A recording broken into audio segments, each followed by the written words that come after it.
Welcome back to another exciting episode of... Oh, I thought that was a question. Yeah, it was a question. Another pointless automotive podcast with your hosts, Chadwick and... Frank. Let me be frank. What's new? Probably a lot. Not much. It's been a long time since we've discussed. Yeah, the last 5 minutes since we talked.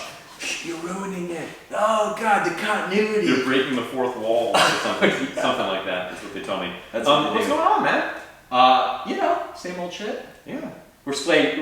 Definitely a different day. We're spraying clear coat here in the. You already popped yours, I see. I'm How ahead of the informal game. of you. I'm very ahead of the game. Cheers, Montreal. Exactly. So, outside of hustling fumes in your shop here, my eyes are actually watering, but that's okay. Oh, I thought you were getting emotional. A little bit of both. I'm emotional when it comes to getting high off indolence. It's pretty potent. What's up? Yeah, it's mildly concerning. If there's like several minutes of silence in the middle of this podcast, keep listening. Some of our best content, probably. Exactly. Is that actual cricket? You're listening to paint actually dry. What's going on? What do we want to talk about today? Well, bro, you came up with a good topic that I think would be super fun. I did. You know what spurred it on, actually? What's that? So this past weekend, I went to a Haggerty-hosted Cars and Coffee in my town of Martinez, really close to where I live. I took the kid there kind of on a whim, and it's at a place that I've never been inside of. It's called the Cobra Experience. And it's not a huge terrarium full of poisonous snakes. That was my first guess. It's exactly. Maybe a G.I. Joe like interactive. Yeah, you get to be Cobra. Cobra Kai. No, but and it's all about, basically I think it's like a couple of local rich guys are really into like Ford performance vehicles and Cobras from like the 60s. And so they opened up a quote unquote automotive museum called the Cobra Experience. Oh, okay. And I thought they're gonna have like 3 like Cobras in here and then like a replica and a bunch of frou-frou stuff. It's gonna be kind of lame. Right. Well, it's actually very nice and very cool. They have like actual like GT. They have like GT40 in there with actual racing provenance. Several multiple I don't know how many cars there are in total, but probably like 25 to 30. I'm sorry, I love the reimagined early or mid 2000s GT. Ford GT, but that GT40 when you see one in person they're so cool. They're 40 so inches small. That's it. Yeah. And so they have like actual like Super Cobras and original Cobras, a couple of Sunbeam Tigers, original Sunbeam Tigers. Oh, cool. And they have all this stuff, and they do they have a theater in there. You can tell that the guys that put this together, they've got pockets. Yeah. And they spent it. Retired in their 40s. Yeah. And it's actually generally really cool. They've got indie motors on stands and things like that. That's cool. They do like an 18-minute video presentation. You walk into a theater and there's like effects that's and cool. crazy stuff. And so you go to actual theater seating. Like they did a good job. And it made me think of the Ford versus Ferrari, which I almost said at the beginning of the episode. Exactly. And that's kind of what brought me to think about what we kind of want to talk about, which is what if you and we each pick a couple of manufacturers. Oh boy. Right? Like Daewoo and Tata or whatever. And we each pick 2 manufacturers, and one of us has to choose one and then explain why we would choose that manufacturer over the other one. Do you want to fire at me first? I put this on the table. Okay. I was the one that kind of set this rubric, but I will let you challenge me first and pick 2 manufacturers, which one I prefer and why I prefer that. This is I might not even have a good reason. I might just, Oh yeah, we don't. I like the spelling reasons for sure. No, for sure. Here we go, man. 2 of our fallen favorites is what I call this matchup. Ooh, I think I might. I think one of them's on the wall over there, and I think just the one. But continue. Isn't there? We're gonna go Saab. Okay, I thought that was the versus Pontiac. Ooh, you're gonna have to hurt someone you love in this situation. They could not be any different. True, but you love them nonetheless. Boy, I think I'm going to. I've only owned one of each of these, although the Pontiac was I owned it way longer, and it's really not even a Pontiac. Well, the same can be said Because about it's a Saabs. Vob. It's a Vob. Did I say Vob? It's a Vibe. the inhalants, my friends. It's an And the Saab I owned. Well, no, because I owned a fake Saab. I owned the WRX, but I also owned a real Saab for like 2 weeks. I had a 900 convertible. Good enough. I think I'm gonna go with Saab on this one. Ooh. Defend yourself. The reason I'm going with Saab on this one is outside of very, very end-run Saab that I don't really want to talk about. A lot of Pontiac was a brand engineering exercise. Certainly not their greatest hits. Their greatest hits, obviously GTO. But the GTO shared a lot of parts with other GM intermediates. You've got, not talking about the Pontiac Le Mans from the 80s. Which Beats still my heart. Yeah. I think I'm going to go Saab, because Saab is far weirder. And if I had to pick a direction I would want to go in the automotive landscape, I tend to skew towards weird and unusual. Yeah. And everything they touched, every direction they went in, was kind of counter to what the rest of the industry was doing. Yeah. They were into the safety thing, but different than Volvo. And they pioneered safety, really. Front wheel drive, like passive restraint. They did the front wheel drive, but even that they did way different. Like the transmission was effectively the oil pan, and the clutch was in the front, and the A pillars had like reinforcement clear down to the bottom of the firewall. Yep. And they had the weird clamshell hatchy, early turbo stuff. Yep. They had two-stroke production cars way longer than probably anyone had any business doing it. Right. V4s, you had the Sonnet, you had the 9000, which is a really cool car. I would love to own one of those. Cool. With those 2.3 turbo motors that they ran everything. While Pontiac was cool in their own right, but far more traditional. And you had like Y-Track stuff, and you had like 8-lug Grand Prix, and you had but a lot of their hits, a lot of the later hit stuff, 80s, 90s, 2000s, when they kicked the bucket, were brand engineering. Yeah. Were rebranded other ones, which is not necessarily their fault, but more just an overarching GM problem. So in that regard, it's the brand monikers had the baby thrown out with the bathwater when it comes to like GM platform sharing. So if I had to pick one, I think Saab it's weirder, it's more pure, up until the very last dredges of GM ownership, which again is a GM problem. Yeah, that's why I picked them. GM had heavy hands in both of these. Yeah, and both of their demises ultimately. So, I'm going Saab. All right.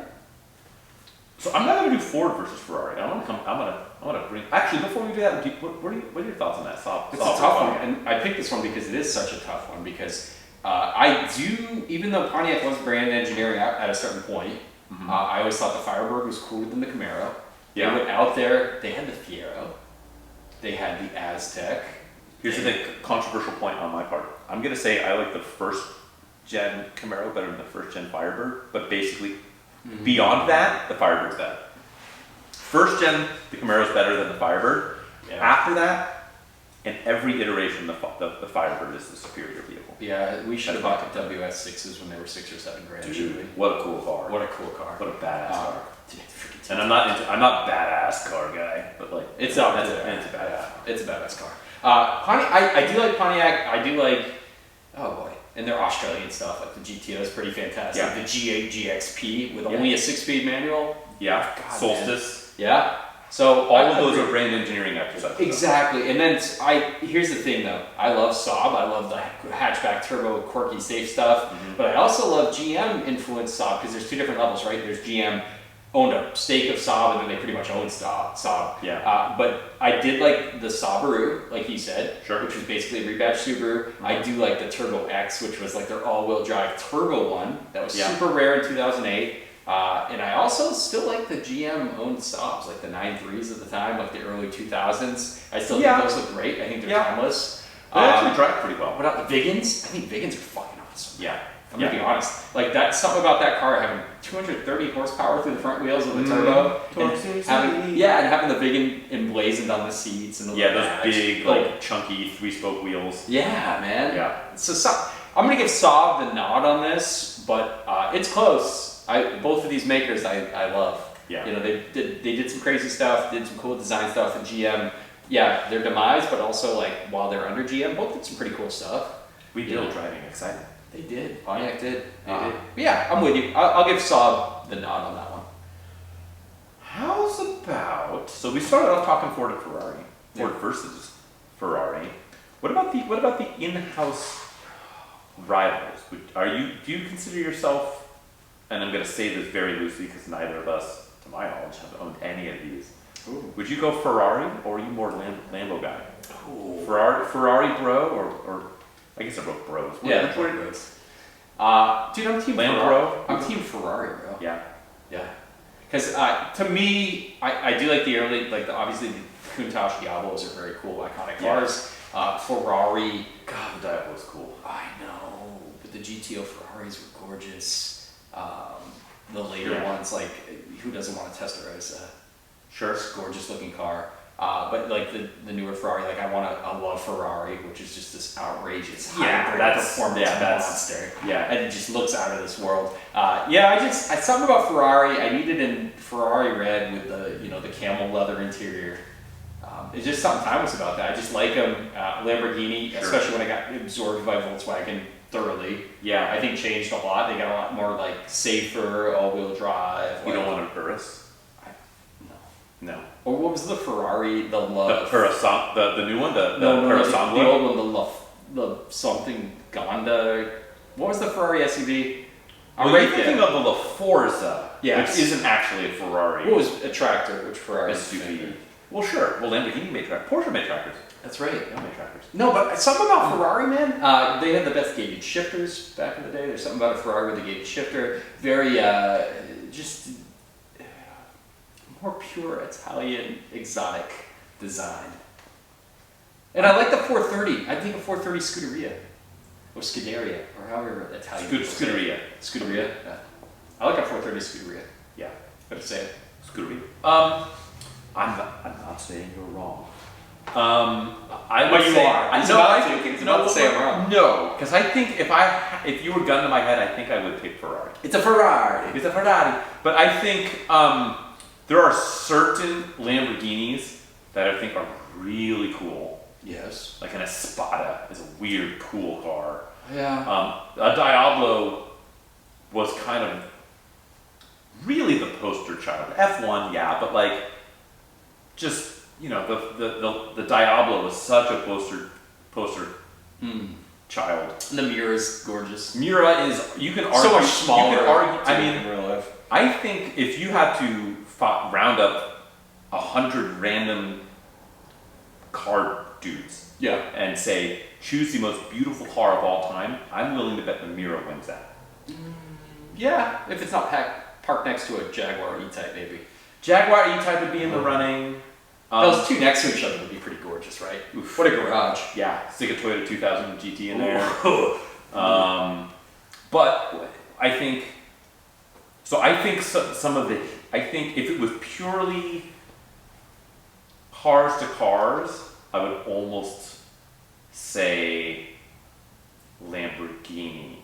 But because there's some Ferraris I'm not a huge fan of. I think my least favorite Ferrari is a Daytona. I'm not a big fan of the 70s Daytona front engine V12.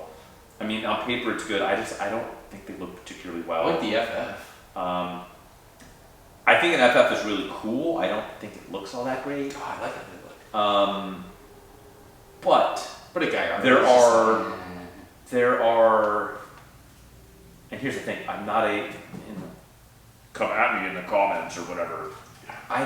If I had to pick stereotypical Ferrari guy or stereotypical Lamborghini guy, I don't think I want to really truly be associated with either fan base. I'm gonna give Ferrari the nod. Exactly, but I would give Ferrari the nod. Yeah. On that, just because there's less like full wrap Vape Nation out of the Ferrari crew. Welcome than the YouTube to Lambo my mansion. Check out my new Lambo. Exactly. I got a fresh like urban camo wrapped, and I've got like my local pizza joint sponsored my hood. Salvage title, bro. Yeah, but but it's cool because I got a guy. He's gonna wash the title out of state. So I think Ferrari. I think I am going Ferrari, but it's a narrow margin. Yeah. And I think it's almost tied. I think the fan base is actually what pushes me over, which sucks to say because it's like they both make incredible cars, and so it should be based purely on like the vehicles. But in my opinion, it's not. It's going to be. I think the fan base kicks it over, and I know good people that own Lamborghinis, but and one of them, at least, maybe two of them are probably listening. 40% of our listener base. So yeah, I think. Look, it's not like we disown the other one we choose, right? We're just picking. Yeah, it's not like the other one gets wiped off the earth. Yeah. Or do they? I don't know. Who are we? The power of the podcast. I'm an Escort GT enthusiast. That's right. Well, how about this? Do you have any other? I got a good one for you. You got a good one for me? Rivalry time. Ooh. Subaru Okay. versus Mitsubishi. I was gonna come at you with this one. I knew you were. I know. It's a tough one, Frank. This is real tough. It's tough because Frank wants a 22B. Well, He would love a 22B. I would love a 22B. I don't want to spend. I'm not playing in that. I'm just saying, one shows up in your garage. One shows up in your garage based on your choice here. Here's the thing: is Mitsubishi peaked far earlier than Subaru did. Mitsubishi late 80s to late 90s. Galan versus It's Legacy. incredible. Yeah. But Subaru didn't really hit their stride, at least here in North America, until right about the downturn of Fair enough. of Mitsubishi. Because really, by the time the WRX and everything was out, which is really when they were hitting on all cylinders, pun intended, was really Mitsubishi purely had the Montero, and they had the Evo, which are both great in their own right. But the rest of the lineup was effectively, completely, and utterly forgettable, or unforgivable. Because you had the third gen Eclipse and fourth gen Eclipse. You had rental special Gallants. Outlander. You had the early Outlander and the Endeavor. Yeah, the Endeavor is what took place with Montero Sport. Right. And so, and it hasn't. They've gained no traction in 20 years. If anything, they've gone farther off the cliff. Versus Subaru, say what you will, they came to the party later. Some of their early stuff was cool. The SVX is cool. The rest of the world stuff and the Loyals. Like you're talking purely U.S. market. U.S. market. But even then, like you can get like a GL10 wagon was kind of dope. The XT. Yeah, the XT coupes. The Brats. The XT6. Cool Brat. There was some cool stuff. Not as cool as like 80s, 90s Mitsubishi. Yeah, Stereons. So if I had to pick, like I like Mitsubishi, but to where we're at and where the stars are aligning in Subaru's case, not Diamond Star, just regular stars. The Pleiades. Yeah, different star there. The Seven Sisters. It's going. I think I gotta go Subaru, my friend. Yeah. Yeah, I've talked myself through it. I'm taking Subaru. Okay. And Mitsubishi, I think it's more unique but more problematic. Both from a marketing standpoint and from a maintenance on the road standpoint. So, yeah. How about you? You sticking with your Mitsubishi guns? Team Mitsubishi, baby. Yeah. Okay. And here's why. Why? And I love Subaru, but Mitsubishi, like you said, they peaked early. I mean, look at early '90s Mitsubishi, Columbia Force, 3000 GTs. I mean, the Montero was excellent. The Montero was priced like almost in Land Cruiser territory. And loved. The Eclipse when it came out. The first gen was great. DSM's Diamante. I love all DSM. Diamante was gorgeous. I'll say it. Front wheel drive luxury barge. That's right. Mighty Max. They killed it. Mighty Maxes are fun. Yeah. They really want good 4-wheel drive. Yeah. Nice little runaround pickup. I still wouldn't mind picking one up. Yeah. And they had the Raider later, but that ran wonderfully. That wasn't really a Mitsubishi, but yeah, man, I'm gonna give it to Mitsubishi because Yeah, I think they were late to the performance party. They brought the Evo 8 was the first iteration of the performance Mitsubishi. So we had DSMs, which stopped in the late 90s. 99? Yeah, it was a third gen Eclipse, 2000, which came out of V6. Was a horrible styling. Let's just agree. That concept car was cool, dude. Remember that concept car? It was. Was it SST, I think is what they called that? I don't remember. GST. No, because they had the GST. GST, but I think it's called like the SST concept. Yeah, I know. SCT. So I can't remember. You're very close. Definitely. And it looked way more cooler than what we got delivered, unfortunately. So Mitsubishi was a little late to catch up to Subaru there because 02, the WRX was everywhere, right? That was the thing. It was like, cool, you have a Camaro V8, I'm going to smoke you with my Subaru. Hold on. I found it. It is the SST concept. Bro. Yeah, I know. It's gorgeous. Bro. Give me a refresher. Show me after. I remember it looking good, and then the actual Eclipse came out. No turbo, no all-wheel drive option. So, but I'm going to give it to Mitsubishi because I think the DSMs were awesome. I love those cars. I'll take a Plymouth Laser, I'll take a Talon, I'll take whatever, right? You know what we forgot to mention? What's that? Starion, baby. I mentioned it before. I did say Starion. I spaced out on that. Starion. Yeah. I'm team early. Conquest. I'm team early narrow body Starion personally. Okay. Well, I like the wide body because it looks like a 944. I'm thinking strong. I think we both agree that we love Mitsubishi early and Subaru later. How about that? Yeah. Is that like 80s, 90s Mitsu? Early 2000s on? Is that like saying Paul McCartney and early Beatles and John later? I think it's almost like John is like the later Beatle, as far as the better Beatle? I think so. Yeah. Okay. Yeah, I think we're going when they're in their peak, right? There you go. Overall, Mitsubishi though, because they did kill it. They had the Expo minivan too.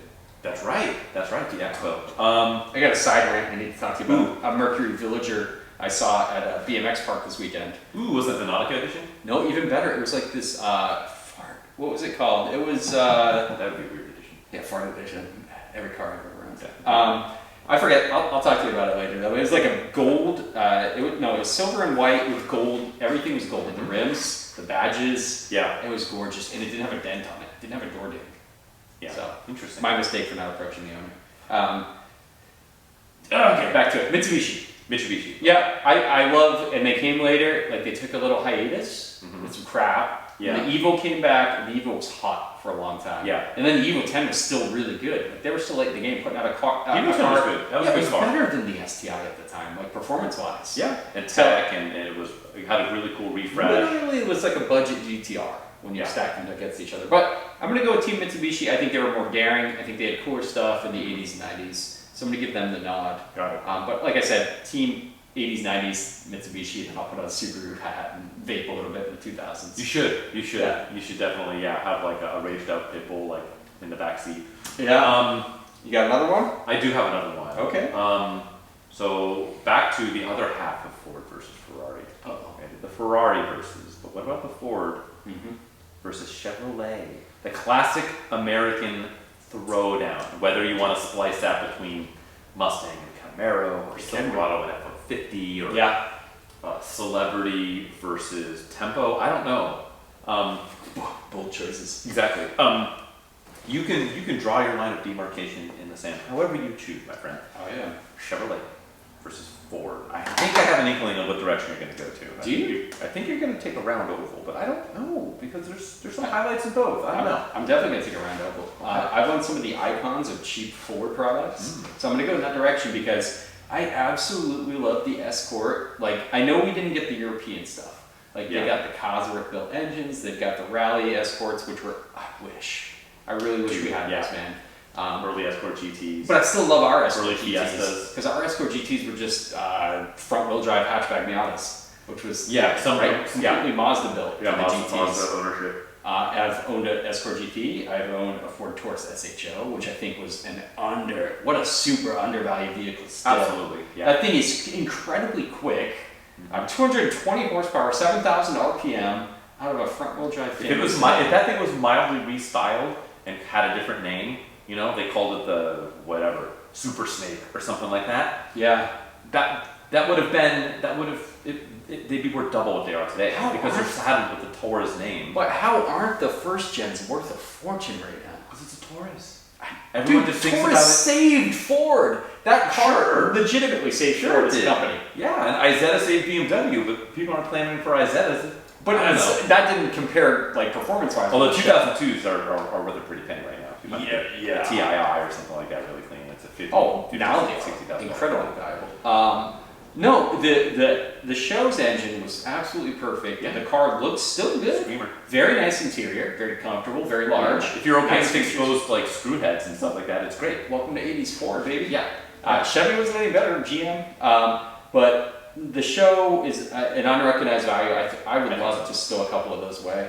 But yeah, their stuff, the Escorts, their budget stuff, Mustangs. Sure. It's a joke. It's a joke. We always joke about Mustangs, but be real. Like Fox body Mustangs are super valuable now, and they're only going up. So you're generally Mustang over Camaro? I think so. Yeah. I think it's a better platform too. That 5.0 is pretty sweet. Maybe. Cobra Mustang from the 80s. Yeah. Well, just compare it. What's the top line Camaro? IROC Z? You have IROC the 350. I don't know, because that's the thing. If you go really far down the rabbit hole, like there's each of these like special limited, like SPT versus you know SVO versus. It's tough. I give Mustangs a nod on that one. Yeah. Because they're still putting out really nice stuff. And new Camaro's pretty beefy. I wouldn't mind owning one. Yeah. Like, I wouldn't mind getting into one of those. But I'd rather have a Mach 1 or a. If we're gonna go top of the line, I'd rather have a GT 350R versus a ZL1. Or GT 500. Yeah. Either one. I want some flat plane crank in my life. Ford's got the best pickup. We're saving PCP for later. Yeah. Oh, true. F-150, right? Best selling pickup of all time. It is. Raptor. I think 6.4 Raptor. I think I'm going Chevy, and not even just to be contrarian, because I think. Because you're an Aveo fan. Exactly. Yeah. It's just the Astro van with the all-wheel drive. Okay, that's pretty cool. That was actually the Astro. See. Well, the Windstar has had its moments. Hey, you know what? Wars are won in the trenches, my friend. Yeah. And the all-wheel drive Astro is better than the all-wheel drive Aerostar. That's right. I would take an S10. What was the Windstar though? I think I would take an S. Where am I? An S10. Would I take an S10 over a Ranger? Oh boy. Dude, if it's a ZX2. Ford F and Ranger? If it's a ZX2, I would. How about a Ranger Splash?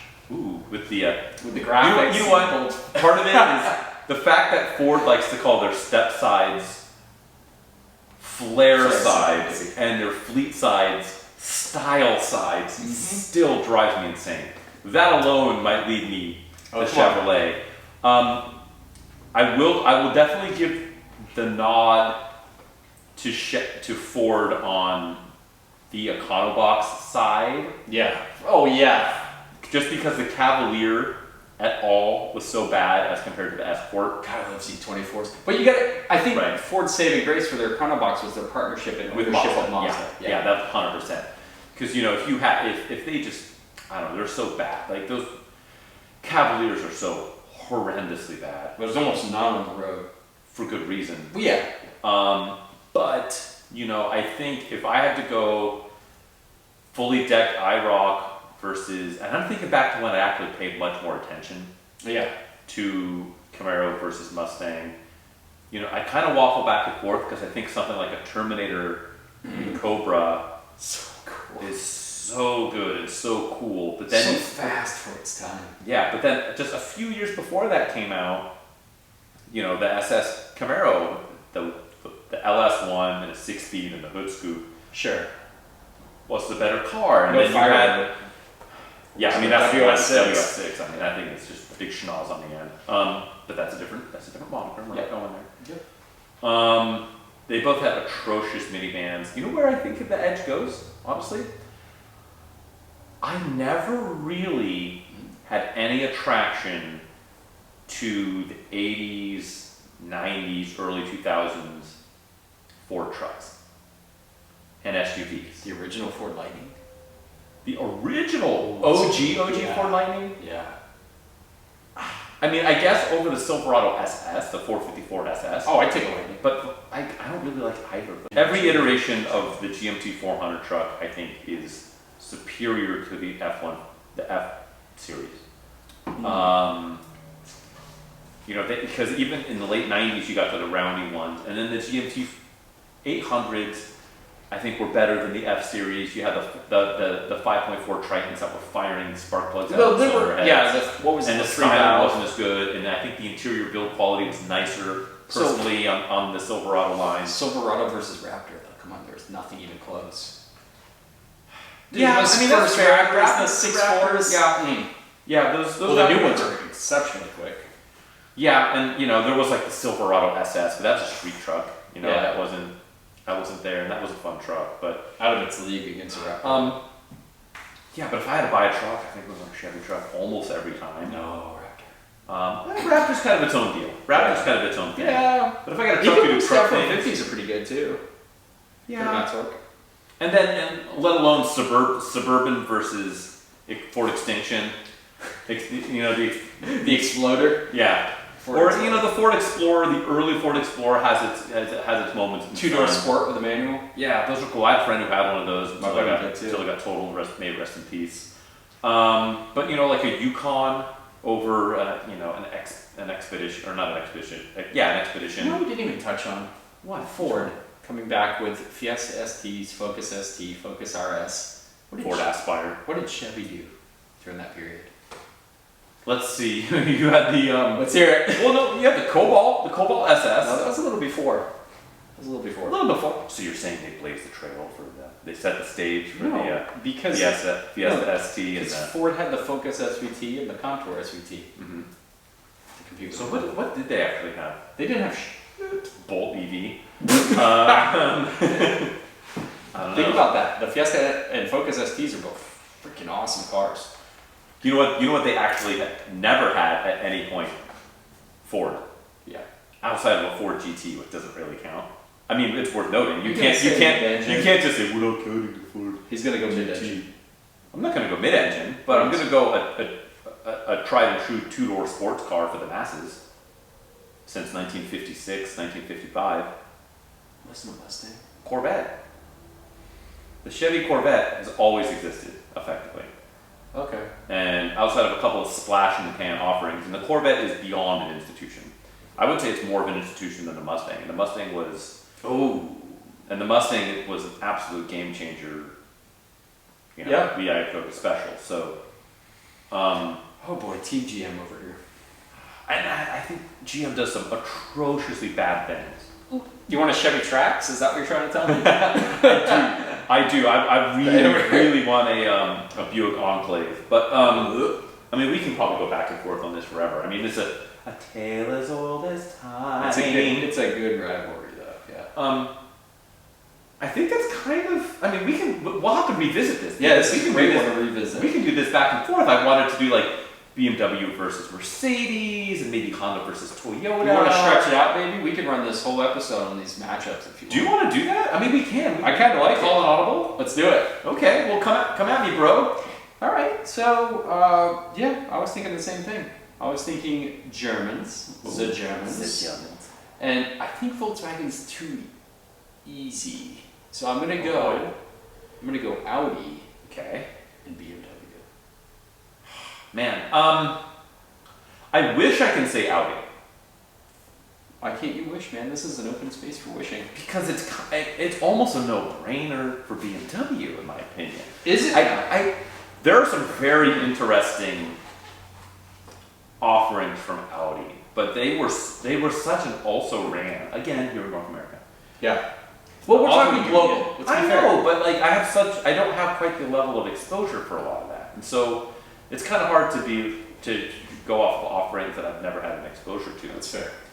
But Audi was almost a non-entity until the late '90s A4, where the first A4 here, you get the 1.8 turbo or the 2.8. When was that? V6. 96. No, because they had like the Audi. Before that, you had like the Audi. You had the Audi 4000 and 85,000. You had the 4000 and the 5000. You had the Audi Quattro. You had Audi GT coupes. Before that, you had. Do you have ER Quattros? We're available here for a little bit. For like an hour. And there was some gray market stuff that came in. But really, as far as like getting any like foothold as being even remotely thought of as like an upscale, brand. I mean, they were like, for a while, they were like Saab, but worse. They had the diesels with the unintended acceleration in the 80s that kind of soured the market to them. And they've made some headway. There's some really cool stuff that we've got over the years. I would absolutely, I would sit down and eat a ream of paper to have an R8, like an early R8 with the blades and everything. Those cars are just so cool. So cool. And I still think they're undervalued in the market. How about a sorted like B5 S4? B5 S4 is fabulous, or the RS4s that we never got here. Yeah. Or what about the 1 year only RS6? Yeah. Which is incredibly cool. 2003. That's it, just the 1 year, that's all we got. The new RS6, they carried the torch for cool wagons, kind of hand in hand. We didn't get a lot of them, but they carried that torch in Europe very much, just as much as. How about the TTs? The first gen TT is such a cool car. Quattro, manual, lightweight, 4-wheel drive, turbo, 1.8 turbo, or your choice of a V6. The V6s are cool. They're underappreciated. Yeah. It's basically, that car is basically an R32 at a heavy discount with a more premium build. Yeah. I think that's a fantastic buy. Less interior. And they don't have the attention that they deserve, I don't think. 100%. All of that said, they're not BMW. Yeah. Going all the way back, like one of my favorite 70s cars, which are now unattainable for me, is the E9 chassis BMWs. That's your 2800 CS, your 3.0 C and CSI. Those cars are absolutely timeless. Yeah. The 2002 series, which are cool. I've driven a handful of them. They're not a lot of power, but they're tossable. And that light, nimble. They have one of the best greenhouses of anything you can drive. Then you go to an E21, the first 3 series. Yep. Which, if you get one of those with a limited slip rear, they're slow, but the rear ends like to step out, and they're lively. Really light too, yeah. And then that leads directly into its follow-up, the E30, which is incredible. Yeah. And that's skipping over the E24 6 Series line. That's skipping over the E12 5 Series. E30 that's skipping peak design too. Yeah, not only did it perform well, God, it looks good. Still looks good. It's timeless. They're built incredibly well. They have known issues and stuff, but they're far more known and easier to handle than like an 80s Audi, which were if you ever open the engine bay on an 80s Audi. How about a 2.7 twin turbo, which is like even more. Yeah, and then you've got like the Alpina stuff that's spun off of it. Ooh, spicy. You got E34 is an incredible car. E39 is arguably we missed that. Arguably the benchmark for a mid-size sedan. For a performance sedan? Even today. Still, everybody benchmarks against it. Yes. The Chevy SS benchmarked against it, the G8, GXP, everything. Yeah, I think I saw like it was a benchmark for like the Lucid. I think Kamisa mentioned on a video. Yeah, for the Lucid Air. Yeah, the Lucid Air, and that's a brand new. You can't even buy it right now. 2020 vehicle, and we're talking the E39 was released in '96. Yeah, that's how good of a car that was. You have the E38, which is you can have the argument maybe the most beautiful full-size production sedan. Period. I don't subscribe to that, but like Alfa Giulia. Quadrifoglio, yeah. Or the Italian quadruple is another fantastic. Oh yeah, but true. Incredibly handsome, and I haven't talked anything about M3. I know. I agree. M6. So I think Z3, Z8, Z1. We want the underdog to win, but we got to get to the I don't know what I would eat if I would eat a phone book. For the R8, I don't know what I would eat for an M1, but just absolutely fantastic car. So I have to go BMW. I just have to. Yeah. I'm all for it. I'm with you, man. Yeah. Yeah, it's just, you got the provenance of BMW's badge. there are some quirky, awesome Audis like an RS2 or Yeah, and I've owned a V8 S4. I've owned just bucket of bolts A4, an A3 TDI. Like, didn't you buy it with like it puking all over itself just so you can turn it in for? It rode well for a little while. I got paid though. Gave up the ghost. Yeah, these are good. Get gated. I want Audi to be. I mean, they made some great stuff, like the S4. What was it? The V7 S4 with the supercharger. Dude, an RS3. RS3's fantastic. Only automatic though. That road's it's good automatic though. You can still get a manual with an M3. Well, TTRS, you get that same motor. God, TTRS, gorgeous too. Cool. Yeah, boy, those prices though. And we should get an old TT Quattro though. We should get one. What do you think is more impactful, E30 M3 or Quattro? That's the E30. It was the E30 M3 was the first of the M's. It brought, of course, the 190E. The M1 was the first of the M's. The first of the M3. Sorry. Yeah. The 190E 16V brought this car to make an M3. They had BMW. Quattro single-handedly broke rally racing. But then Mitsubishi and Subaru killed it. Sure, but they're like, hey, we can do that, but better. Sort of. I mean, that Quattro was such a. Yeah, that was Group A, right? Where it was like no limit. Group B. Group B. Yeah. And just absolute game changer. While the M3 touring cars crushed. They did, and they won like, touring car champion after touring car championship. DTM racing was M3 and 190. But I think there's an argument to be made that the better street car is one you own. The 190E 16V? Yeah. I think it was a better car. I think it was. Yeah. It came out first. I like the looks. Yeah. Dog legs, 5-speed manual. That's cool. Yeah. But the values dictate that the M3 is more important. Yeah. What about, I haven't looked at values of a clean M3 versus a clean M3 Quattro. Still way more. Quattro? Yeah. No, M3 is worth more. Yeah. Yeah. I think I'd rather have an Quattro. I don't know. You think so? I think so. Oh boy. I don't know. Euro spec maybe, so it's got a little extra. I got juice. M3 Evo if you're gonna go Euro spec. Yeah. Hands down. 2.5 16 Evo if you want to go around. Anyway, we can go down that road. Yeah. No, I gotta give it to BMW. The M cars are just good, even though they're getting muddy with all the M variants now, like M badged. Yeah, M240i or the 340i, 40i. They've kind of lost their way, and they've gotten away from. So here's the E30.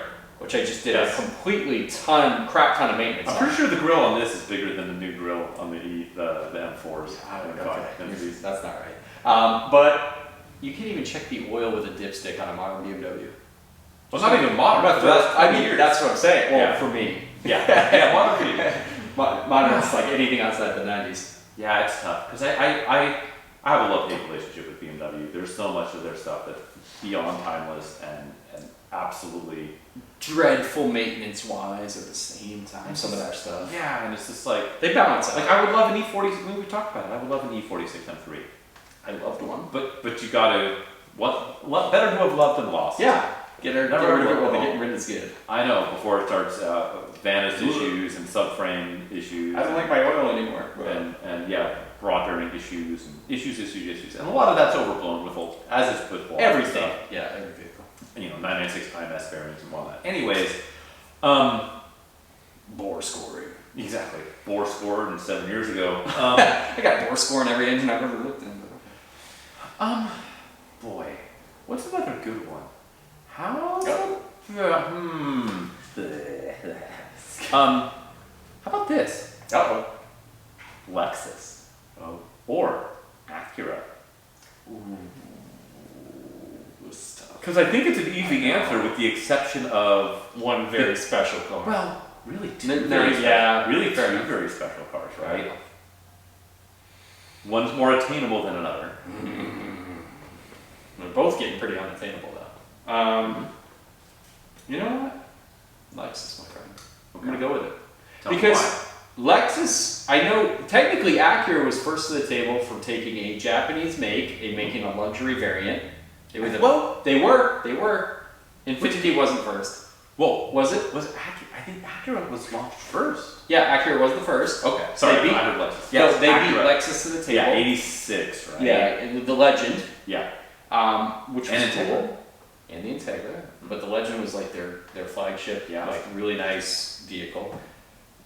I think the problem is Lexus came on with a wider array of vehicles. They had SUVs, crossovers, cars. The LS400 was like a Mercedes targeted killing machine.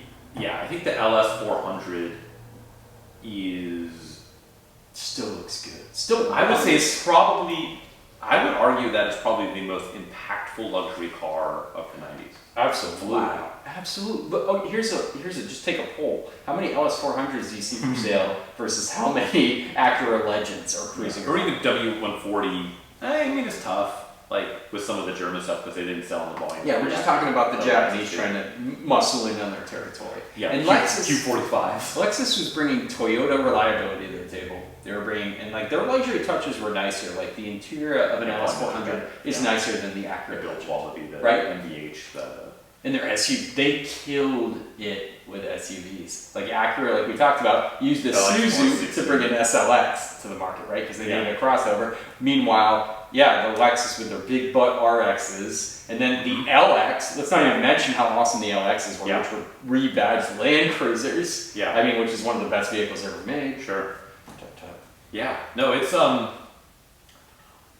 Okay, yes, and here's what you were alluding to. Yes. The Integra Type R and the Acura NSX. Well, which are Hondas everywhere else. However, I was alluding to the NSX and a Lexus flagship, the LFA. I was going to say the LFA over an NSX. LFA is the elephant in the room, and as much as I mean, dude, you take it's the different. LFA. They're different. Well, you have to. You literally, if it's have you ever heard one? Oh, dude. It's an absolute monster. But they're two different weight classes, honestly. Yeah. They were. It was like, here's our flagship. This is what we can do, and decades apart. Sure. Well, but I'm right there with you. And remember NSX ran the 2002? 02, I think, right? Yeah. 02, maybe 03. But there's a new one. They're still producing the NSX. They're not producing the LSA. Aren't they done? Aren't they done with the NSX after this year though? I believe this is the final year because they're doing the Type S, which would be cool. They're already sold out, so. Yeah. I was gonna go buy one, but they're sold out. I'd still take my first gen over the your one. Yeah, and I drove one that I know we talked about. Did we discuss it on? I think on the air. We didn't discuss, but I did invite you to drive my Cayman S after to compare. Yeah, we need to do that. We need to do I need to get you behind. Not exactly a side by side. I was surprised with how light the steering was. Front end super light. Very direct, very light, very. What year?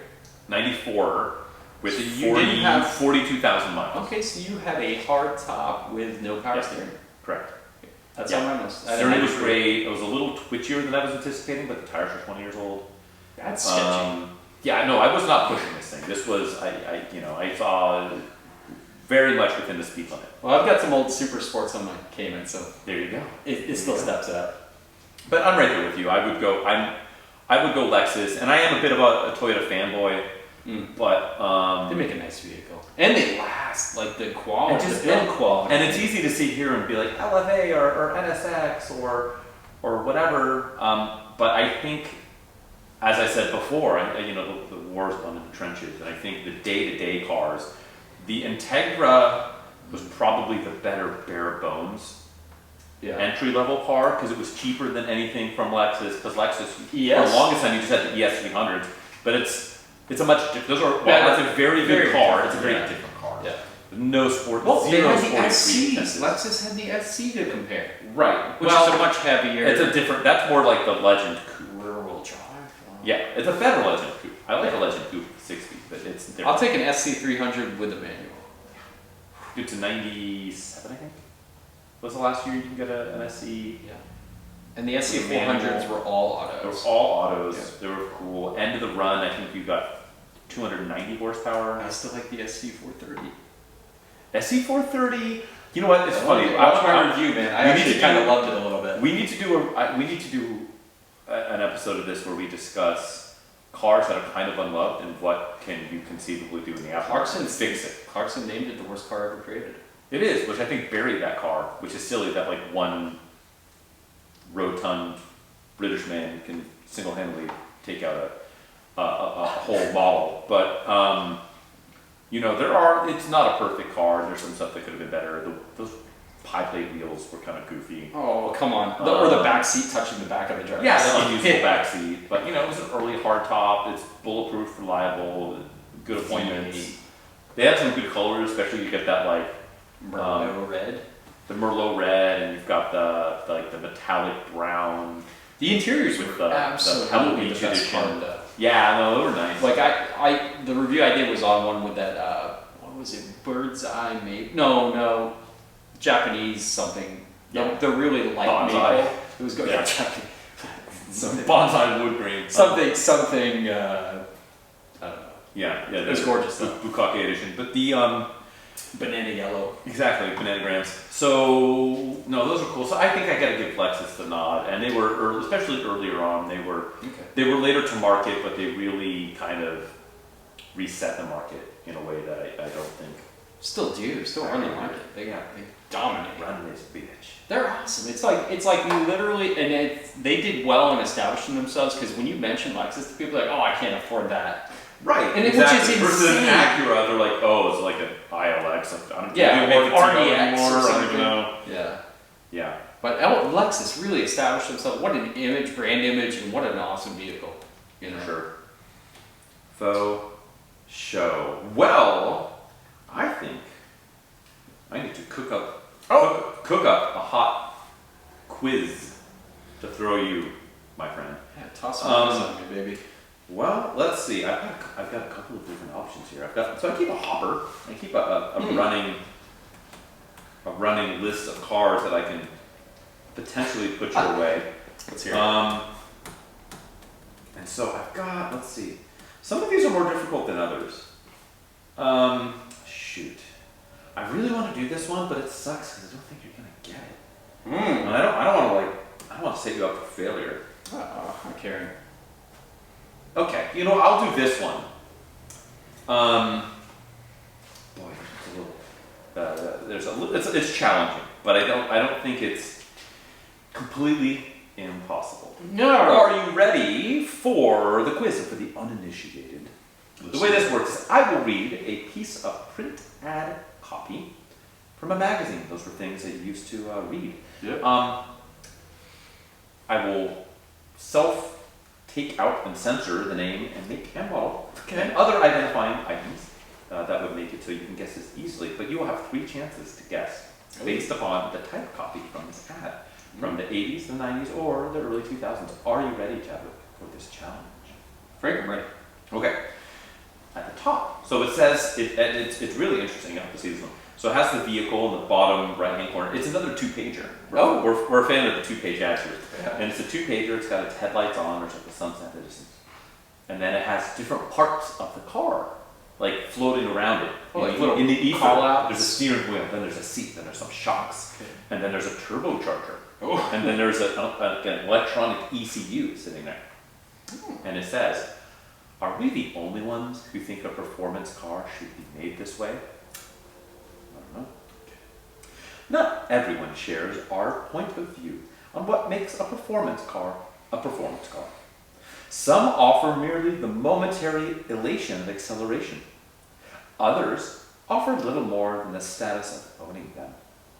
But the blank was built in the belief that the truest test of a performance car lies not in how well it does one thing, but in how many things it does well.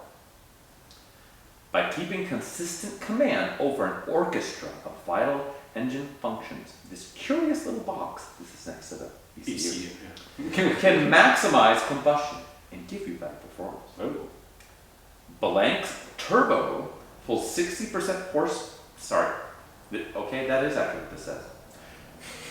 Blank's turbo pulls 60% horsepower boost from its 2.3-liter multi-port fuel-injected engine with virtually no lag. The next to the shocks. This is something actually you won't find on many cars. 2 extra shocks for more performance control in both turning and acceleration. Plus sticky Goodyear Eagle tires, a turbocharged engine, and sport suspension. Because we don't believe in giving you the power to perform without also also giving the tools to use it wisely. Hmm. When we designed articulated seats to adjust precisely to give you thigh, hip, and lumbar support, it wasn't just because we thought they looked good. Oh, good to know. Then around a steering wheel, never literally around it. No special effects, no tricks, just facts. To us, an instrument panel is an opportunity to say as much as possible in the least possible time. If you can believe the ability of a performance car to perform in more ways than simply straight ahead acceleration is what makes it worth the sticker price, then we can suggest that you call us at 1-800, I can't read it because it would give it away, Yeah. for free.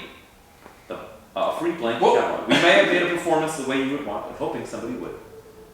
The blank. Dude. So, Extra shots, bro. what the hell does that mean? Two of them. So it means Two extra four shots. I read four-wheel independent suspension. I don't know, it's got 2 extra shots. Or it's stuck. Maybe there's 2 in the trunk and boxes still when you pull yours Trumps out. in the front, those in the back, trumps in the trunk, brother. The big thing, I think it has a turbo. It does. It certainly has a turbo. It has a 2.3 liter engine. 60% horsepower boost. From a 2.3 liter I guess compared to its 2.3 NA. or non-horsepower boost. Yeah. Okay. 2 extra shocks, Goodyear tires. So I got a couple cars that come to mind. Okay. 2.3 liter is interesting. I know the later Mazda Speeds went with that, but we're not talking about that. We were. Was that 2 extra shocks? I think they had just enough. We've got. Or You know a curious what? little box. Yeah, it doesn't tell what the drivetrain is. It doesn't say front wheel drive, rear wheel drive. I'm assuming rear wheel drive. I got On account of the shocks. I got a couple guesses. I don't really have much help here because it really is just turbo 2.3 is the only identifying stuff really. I'm gonna go ahead and say Merkur XRTI. Ooh. Is my first guess. That is incorrect. However, you are incredibly close not only by drivetrain, Yes. but by name. It very much is not that, but by name, Yeah. No. Merkur XR4 Ti, it is not that. But you are, I don't want to say you're as close as you could be, because I think maybe you could potentially be closer without getting it, but yeah, you are very close, both in drivetrain and in pronunciation of the make and the model. Yep. So that leads me to my second guess, and I don't even need a hint. It's going to be the Mercury Capri Turbo, not the RS with the 5.0. That is incorrect, my friend. Get out of here. I'm going to tell you, you have the make correct. Yeah, the Mercury Capri. You have the make correct. You do not have the model correct. Okay. The model is quite incorrect. I know what we're talking about then. Well, speed round. All right. Well, I don't want to waste my last guess. I have a great idea of what it is. Okay. Some of these had the word turbo in them. Do you need to consult the 8-ball? I don't. Okay. I always like to. Mm-hmm. But I'm going to ask for a hint. Okay. And is this feline in nature, the nomenclature of this vehicle? Perhaps. Well, that's okay. That's my hint is perhaps. Well, I already told you it's a Mercury. So I'm going to I say told you it's it's a Mercury. So it's hard because they changed the name, so I don't want to be caught out on a technicality here. Okay. But was it the Mercury Cougar Turbo Coupe? You're mixing and matching, but yes. So it is. The Turbo Coupe is actually the Thunderbird version, because that was the Thunderbird Turbo Coupe. Okay, yes. This is the 1985 Mercury Cougar. Cougar XR7 XR7. Turbo. So Merkur XR4 Ti is about as close as you get to Mercury It's literally the XR7 same power Turbo. plant and drivetrain. Yes, it is. It is. I went for the weirder one because I thought you would have went with that. No, it is the 1985 Mercury Cougar My mistake. XR7 Turbo. I'm very sure they made the Capri with that 2.3 also from the Mustang. The other one was I don't Mustang think they SVO. did. Are you sure? I think they did. I think it was the 1.8. No, I think they I don't actually. think it was. Here's the No, you're thinking the later one. That's gorgeous. See the 2 What shocks. a great See ad. the extra shocks. Yeah. I know, I had to do it for the ad copy. It literally with all just had the random shots. bits and pieces, like here's a floating turbo. Got there. I was in the ballpark right from the Well, I think you've got a lot of Ford under your belt, and the 2.3 turbo is such a mainstay. It kind of like would able to pigeonhole it. I don't know if you were up on the double shock situation. But I think unique to the Mercury Cougar. I think the SVO though had independent shocks, if I do remember correctly. I don't know. I think it was a. I don't know. We'll have to probably purchase one. But yeah, like I said, there's like based on just that maybe the shocks withholding that information, the Capri Turbo or the SVO or the Cougar or the you're right. What was the other? The Turbo Coupe. The Turbo Coupe. The Turbo Coupe. They all had that. But it's exactly. So it would have been. So you kind of had it 5. I figured you would have had it pinned down to 5. Yeah. Off the rip. Just based off the 2.3 turbo, because it's kind of, there's not a whole lot else out there. Yeah, I really thought you would go with the Mercury. Man. I think I remember looking up Mercurs and I couldn't find one that was nearly descriptive enough. Yeah. And plus I don't know what it was, I was watching This Old Car or something on YouTube and I got a XR7 kick. Yeah, they're cool. They're really cool. Well, real quick, I know we're kind of running out of, we're burning the candle down We are. to the bottom here Both as far ends. as time. Yep. I'm always burning it at both ends. But what about It's a Project Car too many burritos. updates? I know last week we discussed you were talking about doing some paint on some wheels, and I was discussing totaled out Lexuses. Just real quick, what do you got? Well, we're still on that E30. The front bumper, the lower valance area was in a bit of a ding. Yes. Must have been a significant ding, to tell you the truth. Yeah, 'Cause that's pretty high up. Hit a juvenile Sasquatch or something. Yeah, Juvenile Sasquatch stood its ground. Good name for a band, by the way. I think so, yeah, Juvenile Sasquatch. K-pop. Yeah, they're from the Seattle, Washington area. Mm-hmm. No, it took a good hit, so the valance, which is actually steel at this period, was bent in pretty bad, dislodged, broke the fog light bracket, did some damage down there. The lip is MIA, some other parts were MIA, but we were able to get most of those parts. So really it was just bending steel back to its form as best I could without in-house body shop stuff. So getting that back in shape, and then obviously the paint really takes a beating on the E30s there because it's such a flat front end. Rock chip city, the paint tends to get faded. For some reason, it's always weird on cars how they paint the bumpers and front valances usually separately from the body of the car. So you usually see that quality of paint. It fades a lot especially on a weak color like a gold like this, but thankfully the rest of the paint's pretty good. The paint's in good shape, but yeah, the body gets a lot more loving with quality of paint. And so I brought the paint bag, primer, obviously sand, primer, paint, clear, and it's looking so far like obviously 1,000 times better than how it was before. And we've got the front lip, the OEM lip to put back on, so that'll be nice. It couldn't fit before because the kink in the bodywork, but hey, there you go. We do what we gotta do. Quick, back to you, sir. Oh boy, I have not done too much. I've been busy with just doing car photography work, so that's a different. I know that's a horse of a different color, but I was able to start poking around the further tail of the 924 Turbo. The legacy continues. Exactly. The never-ending story. So there's got a. So the bearing in the alternator is a little noisy, a little squeaky at times. Not the muffler bearing. No, and it's fresh. It's topped off on blinker fluid. But what it does need is, so I don't know. Here's the thing: there's a voltage drop between the positive side of the battery and the positive side of the alternator. Like it's losing 2 volts between. Like it'll be like 14.3 on the alternator side, but then like 12.2, 12.3 on the battery side on the positive, which is not what it needs to be. Is there like a rat's nest of wiring going to random directions? I think there's like a corrosion issue and a resistance issue. Yeah. I think there's just a resistance issue in the wiring, the B plus side from battery with the alternator. And so on the next episode of Another Pointless Automotive Podcast, my car is completely engulfed in flames. Frank in his garage laying out the entire wiring loom all over his garage. Yeah.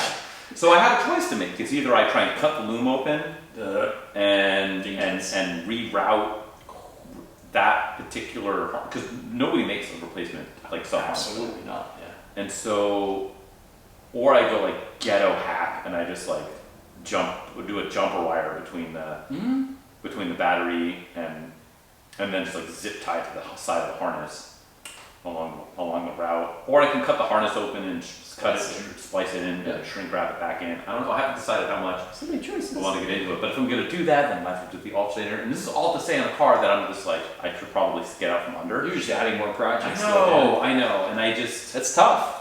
It's tough. It's just like, how far down the rabbit hole do you want to go? It's a vicious cycle. So, I know. It's like early 80s Porsche problem. It's like a crazy ex that keeps texting you. I know. Frank. You up, girl? Why'd you call me girl? Leave me alone. So that's kind of where I'm at. I don't want to go too far down that. I've got a decision to make. It's keeping me up at night. I've got plenty of other projects that are keeping me up at night.